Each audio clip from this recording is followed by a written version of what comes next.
ಅವ ಯಾವನೋ ಒಬ್ಬವ ಈ ನಮ್ಮ ರಾಜ್ಯದಲ್ಲಿ ಅಲ್ಲ ದೇಶದಲ್ಲೇ ಈ ಯೂಟ್ಯೂಬರ್ಗಳದ್ದು ಒಂದು ಹಾವಳಿ ಜಾಸ್ತಿ ಆಗಿದೆ ಅಧ್ಯಕ್ಷರೇ. ಇಷ್ಟು ಕೆಟ್ಟ ಪರಿಸ್ಥಿತಿ ಆಗಿದೆ ಯೂಟ್ಯೂಬರ್ಗಳದು. ಅವರು ವೈಯಕ್ತಿಕ ಚಾರಿತ್ರ್ಯ ಹರಣ ಮಾಡುವಂಥ ಎಲ್ಲ ರಾಜಕಾರಣಿಗಳು ಎಲ್ಲರದು ಈ ರಾಜ್ಯದಲ್ಲಿ ಇಂಥ ಯೂಟ್ಯೂಬರ್ಗಳು ಕೂಡ್ಕೊಂಡು ಒಂದು ಪವಿತ್ರವಾದಂಥ ನಮ್ಮ ಧರ್ಮ, ಅವೇನೂ ಸಂಬಂಧ ಇಲ್ಲ ನಮ್ಮ ಧರ್ಮಕ್ಕೆ, ಅವ ಯಾವುದೋ ಬೇರೆ ಧರ್ಮದವ, ಅವನು ಹೈಲೈಟ್ ಮಾಡೋದು, ಅವ ಏನೇನು ಕತೆಗಳನ್ನು ಕಟ್ಟಿ ಈ ರೀತಿ ಹಂಗಾದರೆ ನಾಳೆ ಹೇಳ್ತಾನೆ ಅವನು ಮುಸುಕದಾರಿ ಧರ್ಮಸ್ಥಳ ಮಂಜುನಾಥ ದೇವಸ್ಥಾನಕ್ಕೆ ಕೆಳಗೆ ಹೋಗಿದ್ದಾರೆ ಅಂದ್ರೆ ಅದನ್ನು ಹಾಡ್ತೀರಾ? ಈ ಬಾಹುಬಲಿ ಗುಡ್ಡಕ್ಕೆ ಬೆನ್ನು ಹತ್ತದ್ರಿ ಅಂದರೆ ಇನ್ನೂ ಎಷ್ಟು ದಿವಸ ಈ SIT ಅವ್ರಿಗೆ ಕೆಲಸ ಮಾಡೋರು? ನನಗೆ ಕೇಳಿದ್ರೆ SITಯನ್ನು ಇವತ್ತೇ ಕ್ಲೋಸ್ ಮಾಡಬೇಕು, ಮಾಡಿ ಮಧ್ಯಂತರ ರಿಪೋರ್ಟ್ ಬೇಕಾಗಿಲ್ಲ ನಮಗೆ. ಈಗ 13 ಕಡೆ ನೀವು ಹಡ್ಡಿ ನೋಡಿರಿ, ಏನು ಸಿಕ್ಕಿಲ್ಲ. 20 ಅಡಿ ತಳಗೆ ಯಾರು ಹಾಡ್ತಾರೇನ್ರಿ? ನಾವು ವೀರಶೈವ ಲಿಂಗಾಯತರದೀವಿ, ನಾವೆಲ್ಲ ನಮ್ಮನ್ನು ಉಳ್ತಾರೆ. ಎಷ್ಟು 6, 3, 6 ಫೂಟು ಎಲ್ಲರಿಗೆ ನಮ್ಮ ಲಿಂಗಾಯತರೊಳಗೆ.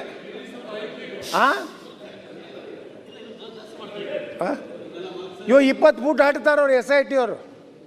ಅಂದ್ರೆ SIT ಒಳಗೆ ಯಾರು ಲಿಂಗಾಯತರು ಪಂಗಾಯತರು ಇದ್ದಂಗಿಲ್ಲ, ಯಾವ ಬೇರೆ ಜರ್ಮನ್ದವ್ರು ಅದಾರ ಕಾಣಿಸ್ತದೆ. ಅಷ್ಟು ತಳಗೋಗಿ ಟೆಕ್ನಾಲಜಿ ಸಲಹೆ ಕೊಡಿ. ಈಗ ಅದೇ ಸಲಹೆ ಹೇಳ್ತಾ ಇದ್ದೇನೆ, SIT ಮೊದಲು ಕ್ಲೋಸ್. ಓಕೆ ರಂಗನಾಥ್, ಅಂತಿಮ ರಿಪೋರ್ಟ್ ಮಾನ್ಯ ಮುಖ್ಯಮಂತ್ರಿ ಡಿಕ್ಲೇರ್ ಮಾಡಿ ಸೋಮವಾರ ಅಥವಾ ಮಂಗಳವಾರ ಸದನಕ್ಕೆ ಕೇಳಬೇಕು. ಓಕೆ, ಈ SIT ಕ್ಲೋಸ್ ಮಾಡಿದ್ದೀವಿ. ಅವಬ್ಬವ ಲೋಫರ್ ನನ್ನ ಮಗ ಅದಾನೆ, ಅವನ ಮಂಪರ ಪರೀಕ್ಷೆ ಮಾಡ್ತೀವಿ. ಅವನ ಹಿಂದೆ ಏನಂತ ಜಾಲ ಇದೆ. ಇದು ಇಡೀ ವಿಶ್ವದ ಅನೇಕ ದೇಶಗಳಿಂದ ಹಣ ಬಂದಿದೆ. ಯೂಟ್ಯೂಬರ್ಗಳಿಗೆ ಅವ್ರ ಅಕೌಂಟ್ ಚೆಕ್ ಮಾಡಬೇಕು.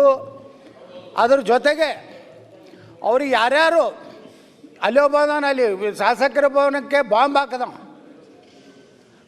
ಅಂಥವನ ಮಾತು ಕೇಳಿ ನೀವು ಇದನ್ನು ಮಾಡ್ತೀನಂದರೆ, ಅವ ಒಬ್ಬ PSI ಇದ್ದ, ಅವ ಇಲ್ಲಿ ಬಾಂಬ್ ನಮ್ಮ ಶಾಸಕರ ಭವನದಾಗ ಒಂದು ಇದ್ರ ಬಾಂಬ್ ಹಾಕಿದ್ದವನು.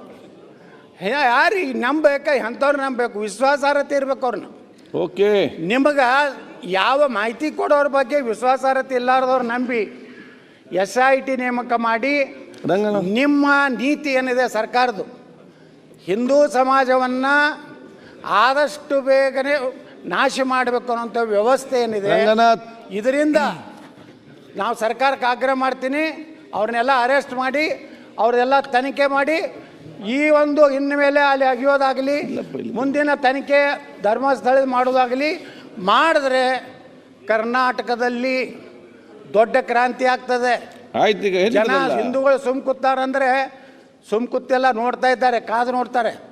ನಾಳೆ ಧರ್ಮಸ್ಥಳ ಕಡೆ ಲಕ್ಷಾಂತರ ಜನ ಪ್ರಾರಂಭ ಮಾಡಿದಂದ್ರೆ ಯಾವ ರೀತಿ ಅಯೋಧ್ಯೆ ಘಟನೆ ಆಯಿತು, ಆ ಅಯೋಧ್ಯೆ ಘಟನೆ ಮತ್ತೊಮ್ಮೆ ಕರ್ನಾಟಕದಲ್ಲಿ ಆಗುವಂಥ ಎಲ್ಲ ಹಿಂದೂಗಳ ಭಾವನೆಯಲ್ಲಿ ಬರ್ತಾ ಇದೆ.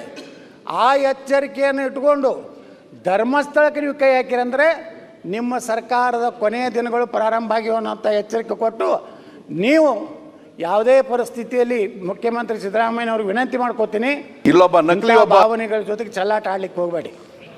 ನಿಮ್ದು ಏನೋ ಯಾರು ಯಾವುದೋ ಸಮುದಾಯ ಮ್ಯಾಗ ಪ್ರೀತಿ ಐತಲ್ಲ, ಏನು ಬೇಕಾದ್ ಮಾಡಿ, ಇನ್ನು 3 ವರ್ಷ ಏನು ಮಾಡ್ತೀನಿ ಮಾಡ್ಕೋರಿ.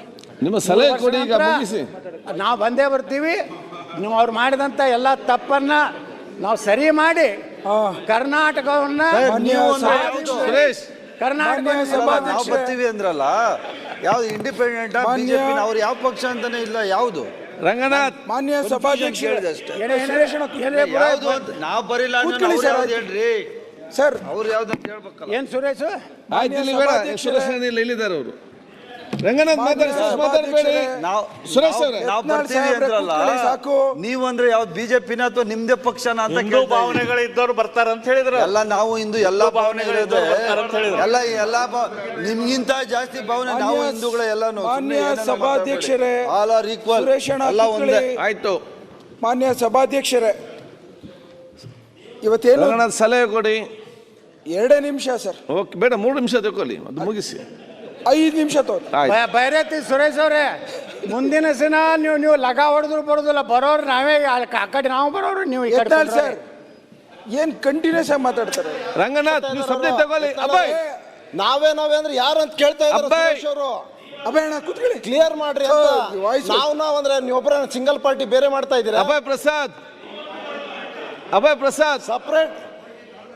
ಮಾನ್ಯ ಸಭಾಧ್ಯಕ್ಷರೇ, ಏನು 18 ದಿವಸದಿಂದ SITಯ ಒಂದು ಇನ್ವೆಸ್ಟಿಗೇಷನ್ಸ್ ಏನು ನಡೀತಾ ಇದೆ, ಇದು ಶುರುವಾದಂಥದ್ದು ತಮಗೆಲ್ಲ ಸುನೀಲ್ ಕುಮಾರ್ ಅವರು ಅಶೋಕರು ಭಾಳ ಚೆನ್ನಾಗಿ ವಿಸ್ತೃತವಾಗಿ ಮಾತನಾಡಿದ್ದಾರೆ. ಹಿಂದೂಗಳ ಭಾವನೆಗಳನ್ನು ಅದರ ಜೊತೆಗೆ ಚೆಲ್ಲಾಟ ಆಡುವಂಥದ್ದು, ಹಿಂದೂಗಳ ದೇವರುಗಳನ್ನು ಅಪಮಾನ ಮಾಡುವಂಥದ್ದು ಇವತ್ತಿಂದಲ್ಲ, ಈ ದೇಶಕ್ಕೆ ಬಂದಂಥ ಮೊಘಲರಿಂದಲೇ ಈ ಒಂದು ವ್ಯವಸ್ಥಿತವಾಗಿ ಹಿಂದೂ ಸನಾತನ ಧರ್ಮವನ್ನು ನಾಶ ಮಾಡುವಂಥ ಒಂದು ವ್ಯವಸ್ಥಿತವಾದಂಥ ಸಂಚು ಹಿಂದೆ ಅವರಿದ್ದರು, ಮೊಘಲರು ಇದ್ದರು.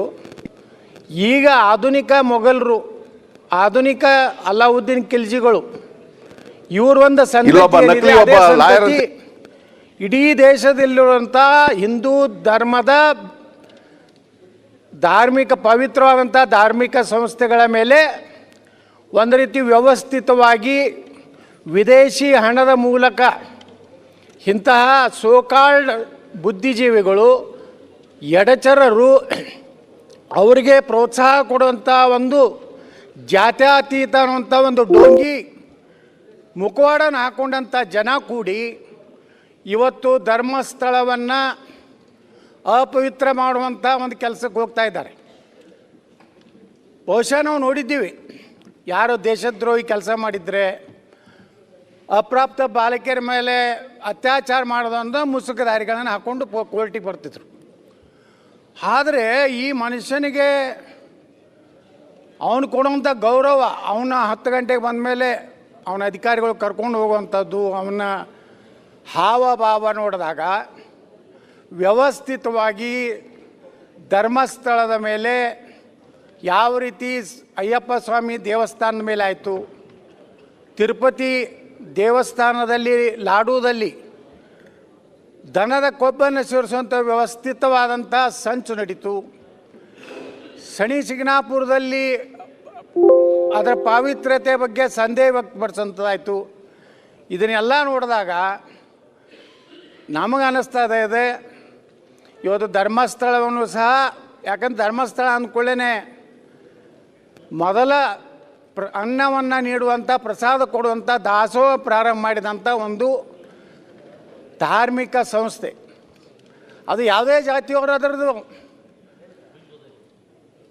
ಧರ್ಮಾಧಿಕಾರಿ ಇರ್ಬೋದು, ಅದು ಇಷ್ಟು ವರ್ಷ ಅದರ ಪಾವಿತ್ರ್ಯತೆಯನ್ನು ಧರ್ಮಸ್ಥಳ ಮಂಜುನಾಥ ಸ್ವಾಮಿಯ ಹೆಸರಿನಿಂದ ಅನೇಕ ಸಮಾಜದ ಧಾರ್ಮಿಕ ಸಾಂಸ್ಕೃತಿಕ ನಮ್ಮ ಗತವೈಭವವನ್ನು ಮುನ್ನಡೆಸ್ಕೊಂಡು ಹೋಗುವಂಥ ಒಂದು ಪವಿತ್ರ ಕೆಲಸ ಇವತ್ತು ಧರ್ಮಾಧಿಕಾರಿ ವೀರೇಂದ್ರ ಹೆಗ್ಗಡೆ ಅವರು ಮಾಡಿದ್ದಾರೆ.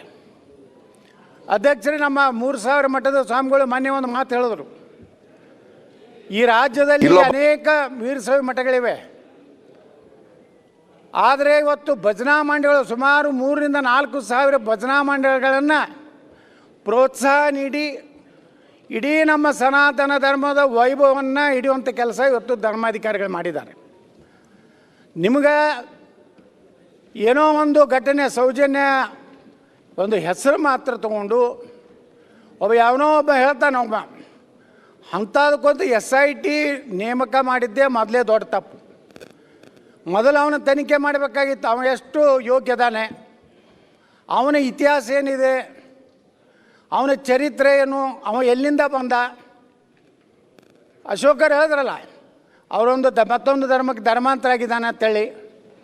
ಇದನ್ನೇ ಎಲ್ಲ ಅವನ ಇತಿಹಾಸವನ್ನು ತಿಳ್ಕೊಂಡ ಮೇಲೆ, ಯಾಕಂದ್ರೆ ಪೊಲೀಸ್ ಇಲಾಖೆ, ನಮ್ಮ ಕರ್ನಾಟಕ ಪೊಲೀಸ್ ಇಲಾಖೆ ಹೆಂಗಾಗಿಬಿಟ್ಟಿದೆ ಅನ್ನೋದು ಅಧ್ಯಕ್ಷರೇ, ಮೈಸೂರಿನಲ್ಲಿ ಡ್ರಗ್ ಏನು ಕಾರ್ಖಾನೆ ಇದ್ದಿದ್ದು ಗೊತ್ತಿಲ್ಲ, ಮಹಾರಾಷ್ಟ್ರದವರು ಗುಜರಾತ್ದವರು ಕರ್ನಾಟಕ ಬಂದು ಅವನ್ನೆಲ್ಲ ಅಪರಾಧಿಗಳನ್ನ ಹಿಡ್ಕೊಂಡು ಹೋಗ್ತಾರೆ. ನಮ್ಮ ಗೃಹ ಮಂತ್ರಿಗಳದ ಒಂದು 2-3 ಉತ್ತರ ನನ್ನ ಗಮನಕ್ಕೆ ಬಂದಿಲ್ಲ, ಪರಿಶೀಲಿಸಿ ಹೇಳುತ್ತೇನೆ. ಈಗ ನಾನು ಚರ್ಚೆ ಮಾಡುತ್ತೇನೆ. ಇದನ್ನು ಬಿಟ್ಟರೆ ನಮ್ಮ ಗೃಹ ಮಂತ್ರಿಗಳ ಉತ್ತರ ಯಾವುದೂ ನೇರವಾಗಿ ಸಬ್ಜೆಕ್ಟ್